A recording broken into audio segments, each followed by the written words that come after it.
السلام عليكم ورحمة الله وبركاته ومالنتي سدحاد رمضان oon kasoo booda 1 iyo 2 iyo 4 iyo 5 qoran tii saddexaad waa insha Allah maalintaas cunugta aan geeyay tagaaway marka ilmaha rabnaayay dhaheen maadaama cunugta aan soo qancinayo oo meesha ciyaarsiiska aan geeyay oo lacagta ah oo magaalada hoose halba saxaafadeena laga raacaa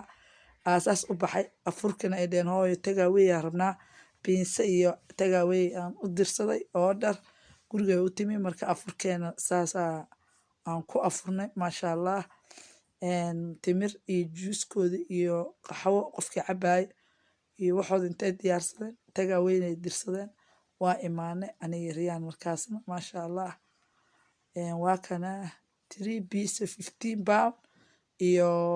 qolobo waxay rabtay dalbatay iyo jikinkii caadi habeenkii bariis leh u dalacay iyo suuga yar suxuuray ka dhigteen qofkii rabana jikinkii uu cunay wixii yaalay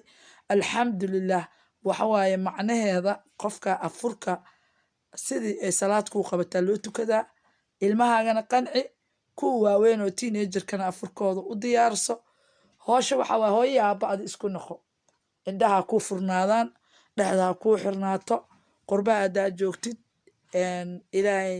hanagu badbaadsado meel kasto adduunka joogno marka Ramadaan kariim aan leeyahay Ramadaan wanaagsan ramadaankiisana cimri dheer iyo caafimaad qab ilaahay na gaarsiiyo alxamdulillah waa jeclaa inaa say miisku sharaxayaan iyo wixii ni duubaan ilmihii xoogaa weydiidan anna waa la hadlooyaa marka insha Allah tacaala ilmihii waxay ku leeyihiin hooyo ma rabnay naga daa marka anigana waagi hore waa yaraayeen oo dadkan muxuu ahaa sanadkii hore oo YouTube-kii weydii waxa rabtid uu ku jiro kan waa Aamina Dheeman family official wuuna cusub yahay maasha Allah kan tabaarak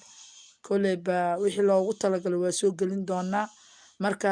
time badan ma hayno ilaahay noo fududeeyo adduunyada yaab iska culays ah oo wax waa ilaahay qatum xumo naguma dilo afurkiisana waxaan rajeynaynaa ilaahay cimri dheer iyo caafimaad ilaahay na gaarsiiyo waatana riyaan yarey meeshii aan keenay waa ciyaarsiiyey diyaaradan ay fuushay tagaaway oo maqaayad ay jecleed ani ma soomani way oyse markay oyso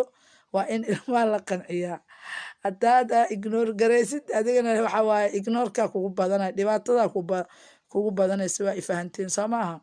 marka waan soo wadnay waan tashanaa aniga ku waaweyn isla tashanaa aabiyo hooyo isku naay aniga ilmeyga maasha Allah kan tabaarak hooyo Dheeman waxa ii bixiyay wiilashayda wiil kamid ah kulligood hooyo Dheeman hooyo Aamina hadda hooyo maba lido hooyo Dheeman ay ma kala reebayaan maasha Allah kan tabaarak inta awlaad haysatan ilaahay waa xafido inta haysana Allah siiyo baariyin dhamaanteen Allah nooga dhigo adduunka nimco ilaahay nagu waarsiyo aakhirana janno ilaahay aan ka baryeena marka insha Allah tacaala waa ka ciyaarsiye iyadii habiyaan ka dhiga calooshana waxay cunto waxa waa ilmaha waxay jecelyihiin tagaawaygaas maanta dhan aniga taagan iyagii ila boobsiinayaan ee la karinayaan waxay ka jecelyihiin tagaaway la wada oo lacagteenin dhameysay marka wallahi dhibtooda qabaan ilmahan wadamadan ku koray ama ku dhashay wallahi dhibtooda qabaan waxa tagaaway wax lagu jirada waa maanta dhan wax uga sheekay waayahay waa runta ay ku leeyihiin waxay ka jecelyihiin maanta 10 nooc hadaa u diyaariyo wallahi cuntada nafsiga leedahay 10 nooc hadaa u diyaariyo iyo hal nooc ay jecelyihiin hadaa u basbaaseeyo halkaas nooc inay tatabtaan laga yaabaa 10kaas nooc oo fitamiinaadku ku jiro oo cuntada fitamiin